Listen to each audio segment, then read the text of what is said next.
Hey, welcome to Tape to Tape, powered by Ram Motor Trend's back-to-back winner of Truck of the Year. I'm Ryan Dixon. I'm a writer for Sportsnet. Joining me on the other line, refreshed and recharged, I'm sure, from his vacation, Sportsnet's NHL editor, Rory Boylan. Rory, what's happening? We're back. What's happening? Not much. Yeah. not much is happening right now. I mean, it's so weird, right? Like, we're here at the end of November and we should be right into the swing. Like, normally American Thanksgiving weekend is kind of when you look at the standings and like, okay, who's starting to establish themselves? Who did we have high expectations for that we're now starting to get worried about? And now we're sitting here in 2020, of course, talking about the uncertainty. How is that money going to get split up? And that January 1 start date is beginning to fade a little bit, it seems, but it's still optimistic, right? That we're going to have a season which is different than what we've seen in the past when it's come to these labor disputes between the two sides. So I guess that's good news, but I think we're all hoping that we would have a little bit more traction towards the start of a new season by now, right? Well, we are going to be optimistic here because we're going to borrow a format from some of your other favorite podcasts, dear listener, and talk about which teams we think could actually win the Stanley Cup. We don't really know what the path for sure will be to get there. We're going to discuss that, but we're going to look at the East, look at the West, and talk about which teams we really believe could, when the chips are down, win it. But, there I go. I default to the East and West, but maybe we should be saying the Canadian division, at the upper Northeast division, all that stuff. Rory, it feels like we're back in March. It's a lot of shoulder shrugging right now. You're right. There is a sense that this is going to happen, but we really don't know when the season's going to kick off. We don't know how many games it's going to be. All of a sudden, that goodwill between the league and the Players Association we were all glowing about in the summer seems to have dried up as they try to figure out how to split up a pie that is increasingly got very few bites left in it to enjoy. We don't have the answers here today. We'll be paying attention to the news breakers here in the next little while and see if we're going to get some certainty. But right now, like I said, it really does feel like we're back in the early COVID days where you and I were in front of microphones, just kind of looking at each other going, well, who knows, Yeah, and that ended up going well, right? We did get hockey again. So, at least like you can start to see the structure of the thing is kind of there. Like, we're going to end up with a Canadian division. That's the only way that this is going to work travel-wise across the borders. You're going to have 3 divisions split across American time zones probably, and those are beginning to take shape. The question of how many games is going to completely be defined by when this season is going to start. And it's just coming down to money, as it always does. Like, how much of the player's salary is going to be deferred, how much more is going to be deferred, versus how much of that is going to be put into escrow kind of thing. I would think the players would be more amenable to the deferral because you're going to get that money at some point, where that's not the case with the escrow so much. But the reality is that the players have their contracts in place, and this has to be a 50-50 split in hockey related revenues. I don't see any way that the players don't owe the owners money back at the end of this season on that split, because there's no fans in the stands, at least to start. And it's hard to see a path to them going back to full capacity this season at some point. So it's those details. And again, all signs are optimistic that both sides want to figure that out. And it just seems like they needed a bit of a blow off steam period, I guess, here after the last proposal from the owners was not met very favorably by the players. Just give it a couple of days. Maybe we're not going to get the finalizing of this week as we had hoped. Maybe it takes an extra week or two, which means the season starts in mid or late January, maybe early February instead. But we will still get a season, 50 games perhaps. But once those financials are settled, it seems like there's a pretty quick path to a plan for how that's going to work, at least in the regular season. They might keep the door open for what the playoffs look like, and maybe we can touch on that as we start talking about our Stanley Cup contenders, what format that's going to be. Maybe they'll want to leave that open to some other avenues if they're able to travel a little bit more freely in May or June or July. Well, let's dive into it right now then. I mean, we're assuming at this point it will be 4 divisions, 3 in the US, 1 in Canada. Does that seem like the most likely outcome to you? It seems like it, right? Like you're not going to be able to travel efficiently across the border between Canada and the United States. You can't be doing that even in bubbles and have quarantine periods of whatever it's going to be, 3 days, 2 weeks, whatever it is. You got to keep this thing going. So it just seems like to get the most games in and to make this work as smoothly as it can, all the Canadian teams are going to be in a division playing against each other 6 to 8 times this year, depending on what they do, how many games. And then the American teams will be split the same way. There'll be 3 divisions based kind of on the time zone that you're in as best you can. Kind of here's how those are kind of shaken out as we've seen. Again, this is all hypothetical at this point. You'd have kind of a Northeast division almost of Pittsburgh, Philadelphia, Washington, New Jersey, Boston, and the 3 New York teams. Then you got to kind of get a central division there with St. Louis or Minnesota. That's not clear how that split's going to go, along with Chicago, Nashville, Detroit, Columbus, Carolina, Tampa Bay, and Florida.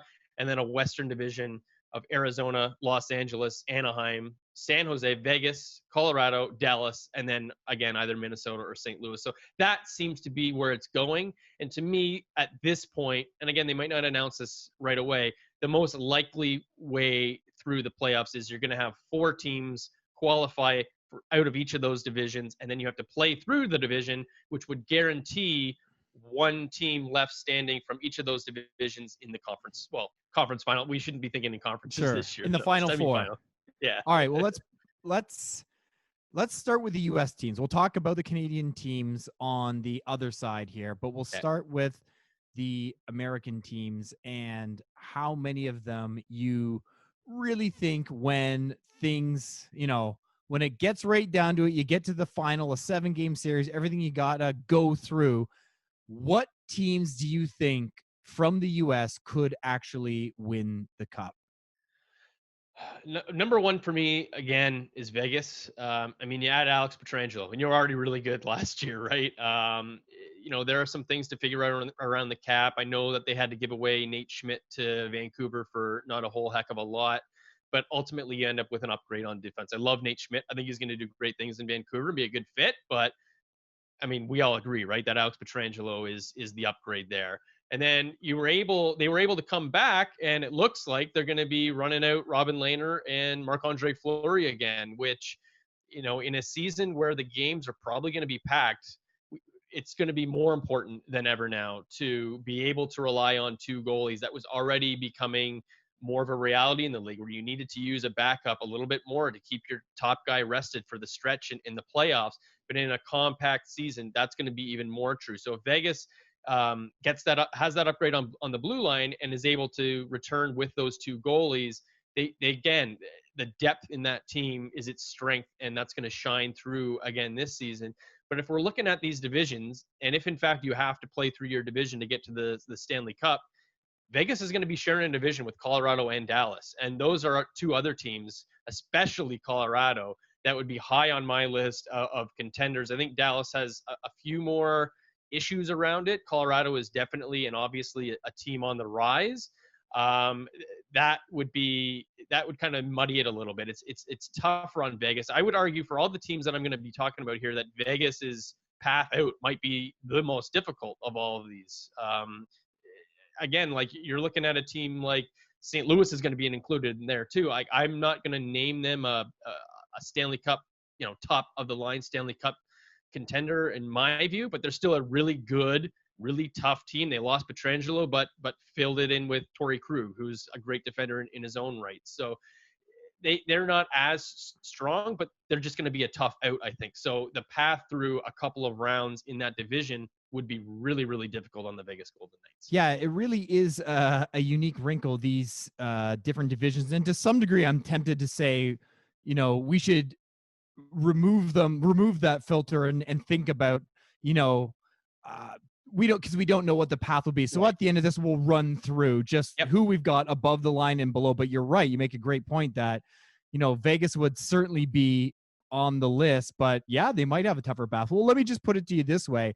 When I looked at the traditional East-West lineup, I was really surprised how few teams in the West I actually had as yes, I believe they could do it versus, shuffling them to the bubble and, as in on the bubble, not as in the bubbles that we've all got used to talking to.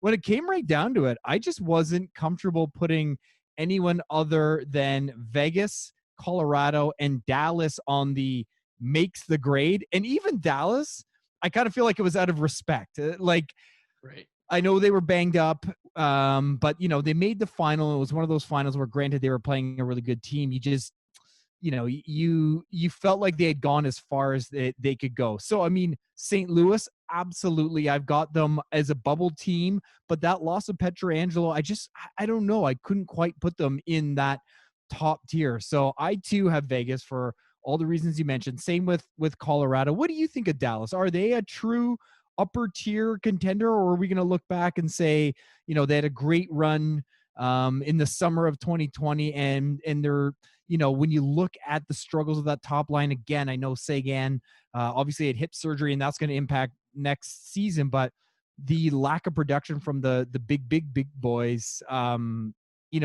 is that something that prohibits them from being in the very top tier? I think so. You got to figure out your offense. It can't keep going like that. Now they did have stretches, right, where they found it, and they were. I mean, that Colorado series, they seemed to find it, and they're capable of it. They just, for whatever reasons, go on these long stretches, and for the most part lean on their defense, and that's the way they want to play and everything, and that's all fine. That's what makes them difficult to play against. Um, I kind of I wouldn't put them in the upper echelon, but I think that opens the door to us underrating them because the same pieces are in place there, right? Like they caught a little bit of magic in that Anton Khudobin was outstanding for them when Bishop got hurt and was carrying them through the playoffs. And is that going to happen again? I mean, can he capture lightning in a bottle again? I wouldn't bet on that. I would say it's kind of unlikely, but it's more likely that Ben Bishop is going to be playing in your next playoffs anyways. I know he's got injury history and all that, but what are You'll the odds you'll he's have going to miss you'll two have two playoffs in a row? options next time. You'll have two good options. Exactly. And Bishop is the better option anyway. So you could come back even stronger in net than you were this year. And, I know Joe Pavelski is getting older every year. You wonder a little bit more, but he's just such a proven playoff competitor and a clutch goal scorer again this year that he's just going to be a presence there. And then you still have a young and emerging blue line, which is really, we talk about Sagan and Ben, but that blue line is really kind of the core of this team. It's what defines them. John Klingberg, Esa Lindell, and especially Miro Heiskanen is rapidly on the incline here, and he's going to be probably among the upper echelon of defensemen in the league before long. And they're all young and still kind of growing, and they're going to get better and better. So while I wouldn't put them in the upper echelon, I worry about underrating them a little bit because I'm not doing that. Everything looks good on that team. It's just a matter of, can they find a little bit more offense, or do you even really need to in the playoffs? Can you get by doing what they did? Because like the Islanders were a good example of that on the Eastern Conference. They didn't score a heck of a lot in the playoffs, but they surprised a lot of people and got really far on defensive play. And that tends to be what happens in the playoffs. So I think they're right on that borderline. It might depend on matchups for them more than anything. So let's talk about some of those Eastern teams. And I think we'd agree, no matter what happens, no matter how they have to escape from cap hell, Tampa Bay is going to come back as a team that can win the cup as the defending champs. Was it a no-brainer for you to put Pittsburgh and Washington in the category of, yes, they can win it all? No, it was not a no-brainer. I struggled to put them in there. And again, when I did this, I was looking at the possible divisions and trying to pick out who. And I was looking at that division, and I was thinking, there's no obvious great team here. If you're like Pittsburgh and Washington, are you putting Philadelphia in there? They didn't look great against the Montreal Canadiens in that series, but they have a good young goalie. And you just look at that team on paper, right? It's like, how do they not do more with what they have here? And then you've got Boston sitting there, still got to re-sign Zdeno Chara, who isn't what he used to be, but still a big part of that team. Just signed Jake DeBrusk, but same kind of concerns as Dallas. Like, do they have the secondary scoring pop that is going to be able to match with other teams? And then I got wondering, like, I would not put the New York Rangers in that upper echelon, but they're definitely a team on the rise. They definitely were a team that was a bit of a dark horse pick last year. It didn't quite work out. You've got a good young goalie platoon there, really, but Shesterkin is the go-to guy. And now you've got Alexis Lafreniere, who's going to step in there probably right away this season. So I'm not going to put them in that upper echelon, but they're definitely a dark horse. And I'm just wondering, like how much of a dark horse are they really? Like, could they absolutely explode this season? Well, You especially have with offensive punch, let and you let have a good blue line. let's acknowledge Islanders fans' heads are exploding right now because we don't have them Yeah, in. I know. And they went to the I conference know. final, but um, I do not have the Islanders in, but there's surge potential for sure, especially when you look at a Capo Caco coming back for a second year.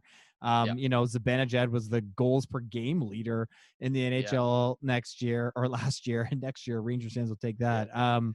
Yeah, I Panarin, don't I have mean, them in, but there's a real conversation to be had there about the ceiling. I too struggled with Pittsburgh and Philly, and I took the bold font off at one point on Washington to indicate no, I can't go higher than bubble, and then I put it back on after looking at the roster one more time. And I do like the Lundqvist acquisition there. I think that will provide something, and obviously a little stability there as Holtby goes out, and now you're dealing with a new number one in Samsonov. So I at the end of the day just fell back on old habit, I guess, putting the Capitals in, and the Penguins until the wheels come off Crosby and Malkin. I can't leave them out of the conversation. But man, sure. like when it comes right down to it, Tampa Bay is the only team that you go, yep, for sure, because Yep. you touch on it with Boston. But there's just such a track record with Boston, Washington,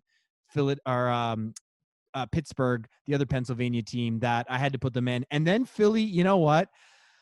They really probably should be in bubble, but I ended up putting them in. Like I worked backwards from would I be shocked? Like would I be absolutely shocked if they won it? And I mean, especially when we're talking about Washington and Pittsburgh being these teams that are, pretty firmly on the back nine now, and in Philadelphia having just leaning much more on kids, including Carter Hart in goal. There just feels like there's that potential for an energized team to take a step forward rather than kind of lurch back a bit.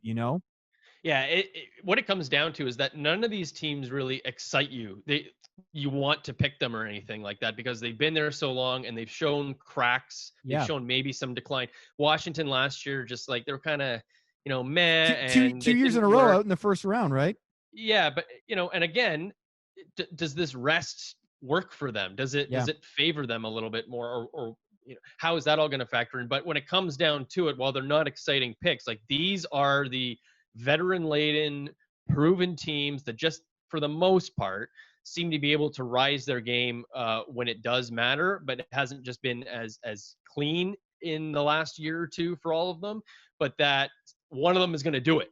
Like it's not going to be, I don't see any way that it's like a New Jersey coming out of this or an Well, Islanders. I am intrigued by the Rangers, but I would be shocked if it's them. So it's got to be one of these veteran teams, and it's just a matter of which one is it, which one kind of catches fire at the right time almost. and Carolina and Columbus are the other two teams we at least have to touch on, but I feel like they top out at Final Four or maybe sneak into the final, but then play a Vegas team that you just go, these teams are not in the same category. I mean, with Carolina, it really just Yeah, comes down to you can't pick those two goalies, right? It just feels like it exactly. just limits where they can go. Columbus, we know, is a playoff tested team. If they can get a little more scoring from, Max Pacioretty, Max Domi comes in from Yep. Montreal. I know I was talking to a scout who's loving what Emil Benstrom's doing over in Finland, talking about him getting the minutes that used to go to Josh Anderson a couple of years ago. Maybe they do like just a few more goals and that team maybe does all of a sudden fit the definition of a team that gets just enough in the playoffs, given how gritty they are. But I just can't go there yet. No, I can't go there. I mean, that's why I've not picked Carolina as their goalies for a while. Columbus, yeah, just not quite there. But I will say, again, a little bit of a dark horse here, and a team I wouldn't put in this upper echelon, but you could see a path is Nashville. Like it just didn't work for them last year, right? But you had down seasons from guys like Victor Arvidsson, who historically are just Yep. really, they generate a lot of goals per 60 minutes, and it didn't happen last year. You had a decline from Pekka Rinne. Like if they can just kind of repackage that a little bit, if Pekka Rinne can be a little better, or use Saros, is stronger and really fully usurps that role as the number one, there is a path for Nashville to recover somewhat. Again, not to be a clearly upper echelon team, but definitely as a team that has decent depth, a very, very good blue line, and there's a possibility that they could surprise and kind of come on as a team that is worthy of being considered a contender by the end of a regular season. All right, an all Canadian division. Seems like it's going to happen, assuming we have a season. On the other side of the break, we're going to come back and talk about which of the 7 Canadian teams could actually hoist the 2021 Stanley Cup. Stick around for that on Tape to Tape. Hey, welcome back to Tape to Tape. Okay, Rory, before we move on to the Canadian division, we kind of assume is going to happen. Let's go over one more time the teams from what would be 3 US-based divisions. And again, we've done some accounting for how we think things are going to align and the fact that some teams' paths are going to be harder than others. But at the end of the day, just looking at it in a vacuum, when you look at the roster, could that team go all the way? The ones I have as a yes are Colorado, Vegas, Dallas, Tampa, Boston, Pittsburgh, Washington, Philadelphia. Bubbles, Nashville, as you mentioned, Rangers, Carolina, Jackets, Islanders. For one reason or another, I just don't see it. I don't feel good about calling St. Louis a bubble team. Do you want to put them into the big boy group, or are you leaving them in bubble? No, my big boy group is much smaller than yours. I feel like I have 3 tiers here. Where like my big boys group would be Vegas, Colorado, Tampa Bay, and then Dallas is kind of right on that. But they would be the next tier, and then that next tier is kind of like Dallas, and then the teams that are like Pittsburgh, Washington, Boston, these teams, one of them is going to do it. And then I would go, the third tier is where the teams like St. Louis and Nashville kind of fit in for me. I don't have a very clearly defined group of teams I think could win. It's very, very small in my view. Can your tier 2 teams win it though? Do you think, like, are you shocked if they win it, or if things go perfectly, like everything kind of has to fall into place and everybody's got to be kind of, health has to be in their favor. They have to catch fire. It's not impossible. I kind of wanted to separate them a little bit. I don't see it as smoothly as those 3 teams I mentioned. So we'll flip over to the Canadian division, which I'm guessing will be a much shorter conversation here. Not that there aren't some good teams, but I mean, this sometimes things just work out perfectly for you. And if you're doing any kind of podcasting or sports talk radio in this country, no more polarizing team than the Toronto Maple Leafs. So when you say they are the one team I think I would put in the I could see it category, it's great. It makes heads explode on one end and fist pumping on the other. I know they haven't been through the first round in this new Austin Matthews, Willie Nylander, Mitch Marner era, but it's just from a pure roster talent perspective, the fact they still have a very good goalie in Frederik Andersen who's going to have a good backup to start the year. They have a great defenseman at the top of the charts in Morgan Riley. And I think, with TJ Brody and Jake Muzzin underneath him, they've solidified that a bit. I do think there's a path here. I mean, especially as, if we bring into consideration that whoever wins the Canadian division would probably be in the Final Four, the way things are shaping up. So now you've got to win 2 more series. Hey, man, I had Calgary listed as a bubble team. I think I actually have Winnipeg a nose ahead of Calgary, maybe just because of the Hellebuck and the size of those forwards that, don't forget, this is a team a couple of years ago that came real close, and Vegas just kind of snuck up on everyone that year. Otherwise, Winnipeg could have been in that 18 final, and they'd been building towards something like that. There's still so much to like about that team. I would almost be tempted to put them in, but I just, the defense is still very much a work in progress. Calgary, I love the Markstrom signing. I think that answers a huge question for them. And I like the mix on that team, but I mean, could I really see Calgary winning 4 series? Could I see the Jets winning 4 series? I'm not saying I'm betting a nickel on the Leafs to win 4 series, but it does feel like there's some potential for, if they break through that one, they could get on a roll. Yeah, they would be my number 1 team in ranking this Canadian division. I think every team's got some kind of critical weakness to it and the Leafs aren't perfect, but they don't really have that. I don't think it's so bad. Like, is their Unless you still weakness? think it's can't play playoff hockey, right? If And that's sure, and that's kind of in the air, right? Like, what does that what mean? exactly. How do you define that? Whatever it is. And then the question to me is who is number two? Like, I really want it to be Winnipeg, but they still have major problems on that blue line. Yeah. After them, like, Calgary is very, very interesting, but again, it's the depth up front, which is a little bit concerning. There was a bit of a concern in net before, but like you said, like that seems to be taken care of now. Although my only concern about that is probably more long term, but has Markstrom had his best season already? Because he was great last year for the Canucks, and so you wonder about that. Edmonton, I mean, I love them, and I think that blue line is kind of underrated, and they're definitely coming along, but to return the same goaltending duo as last year Yeah. is really a big problem for them, I think.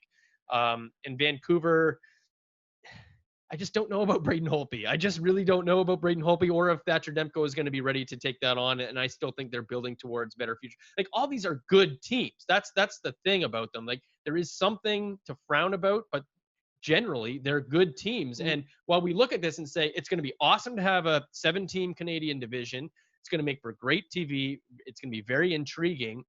If they play to the division, it's going to be fabulous to have one Canadian team in the Final Four at least.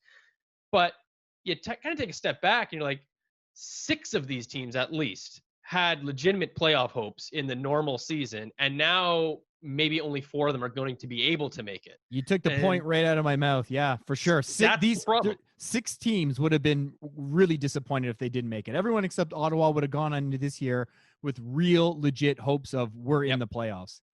Yep. And like, I find Montreal super intriguing this year. Like, they are better now than they were last year. They proved that they could play in the playoffs and be a difficult team to handle. Their critical weakness before was down the middle, and that seems to be stabilizing a little bit, although still a little young, right? So you never Yep. really know how bumpy that road could be. But behind all that, you have Carey Price, who is now being supported by a very good backup goalie in Jake Allen, which I have to imagine was done to rest Carey Price more in the regular season so that he's refreshed again in the playoffs, because that's what we saw last year, how good he could be in the playoffs when he was rested. And so if they're able to do that, I really think Montreal could be a sneaky team. But again, if only 4 of these teams are going to make it, I mean, who is Montreal beating out for that 4th spot? Like, which teams Who's are out? sitting out here? Yeah. Who's out? So I was gonna say, gun to your head, Ottawa's out. Who else is out? It's really tough. And I will say this, I'm here saying the Leafs are the only team I'm putting in the tier that I could, if I squint and really twist my head, I could see them winning 4 playoff series. But like, would it shock me if they were on the outside looking in? Well, they were almost on the outside looking in last year, and like, of course not. If Vancouver, Calgary, Montreal, and Edmonton found a way to all nose by Toronto, that wouldn't shock me. So yeah, like, who you putting out? I guess I would have to say Montreal, Ottawa, and what? Maybe the Oilers. Do you want to pick against Connor McDavid? I don't know. That's the thing. Like, my you know what? Oilers, but maybe it's Winnipeg because Hellebuck did so much for them last year, but they were also devastated on the blue line and hit with injuries. They've at least been able to reset a little bit there, but it's tough. You're right. I have to say, I didn't think about it until we really got talking about it, that we were going from a world where, half dozen of these teams really could have made it to, now there's going to be, I mean, Ottawa isn't, whatever they're signaling to the world. I think we know that they're not going into this season with legit playoff, let alone cup hopes. But those 2 other teams, you hope you have an understanding owner who gets at its exceptional circumstances, because if you just look at it as a binary, well, you're in or out. Like, the Canadians are a great example where everyone has been saying, well, Marc Bergevin's done a great job, but he can't miss the playoffs again. Well, what about under these circumstances? Like, does that still everything's hold? up in the air. Everything's up in the air. That can't hold now. One, I just disagree with that premise. Like, I think he's done a good job overall building that team, and he's taken the step back. He's built it up. The problems that they had on the roster a couple years ago are no longer there. He's done a good job, and now these are just weird circumstances this year. So this can't be seen as playoff or bust. It can be seen though, I think like if you are terrible this year, then maybe, right? Yeah. Like if you are Yes. last place in this division, then sure it could be on the table. But if you finished sixth and you're a couple points out, I don't think that automatically means Bergevin should be out of a job at this point. And that goes for any number of GMs out there who are kind of on hot seats, right? Like other teams might have a clearer path now to the playoffs, but these Canadian teams, man, I mean, that's what's going to make this hockey so much more interesting. Every game is going to matter so much because you can see it that by the end of this, those standings are going to have to be so tight. I'll give you a strange hot take to leave you on. Everyone's so excited about, the Canadian teams playing so often and, Battle of Alberta all the time, Montreal, Toronto. I have to say, I understand. This is one of these things where I understand it could never go back to this, and I'm not even saying it should, but I do kind of miss what it was like when I was growing up when the Canadians and Leafs played twice a year, once in Montreal and once in Toronto, and it kind of felt like the Super Bowl each time. Like, of course, you want them in the same division, and it makes geographical sense, and everyone wants to see these teams in Calgary and Edmonton and all the Canadian teams play in a playoff series. But it felt like such an event where one Saturday night, in October or November, they would play. And then one more Saturday night in February or March, they would play. I do wonder if, it's kind of like, you like ice cream? You sure do. Do you want to eat it every day? Well, you know what? You might get a stomach ache at some point, Yeah. And it does, this kind of does, recently where the schedule was you played a lot in your division. I think you played your divisional rivals 8 times a year, and that lasted for a couple of years, and we all got pretty tired of that after a couple of years. But this is a one-off, right? So if we all know that this is a one-time thing, what would you rather have? A mid-season Wednesday night game, Toronto and Montreal for the 5th time that year, or a mid-season Wednesday night game, Toronto and Columbus, or maybe that's a bad example, Toronto and whatever, Arizona.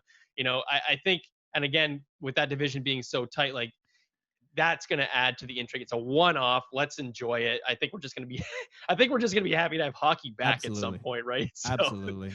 yeah, no complaining about that this year. No complaining. Giving thanks, in fact. Happy Thanksgiving to our American friends, as you mentioned, Rory, south of the border, the big weekend for them. Happy holidays to everyone. I mean, the Christmas music is going already in my house, so I'll be floating on candy canes and little Baileys until we do hopefully get hockey shortly after Christmas. We will see. We don't know when T2T will be back again. In keeping with the greater theme, lots of uncertainty here. So good to see you, pal. I don't know when I'll see you again, but I hope it's not too far down the road. We'll try and do this again soon. Hopefully we've got some news. We can do some preview content, and then we're kind of back to some level of normal, and then we'll see what's next. All right. Absolutely. Well, everyone stay tuned and stay safe. We'll talk to you soon.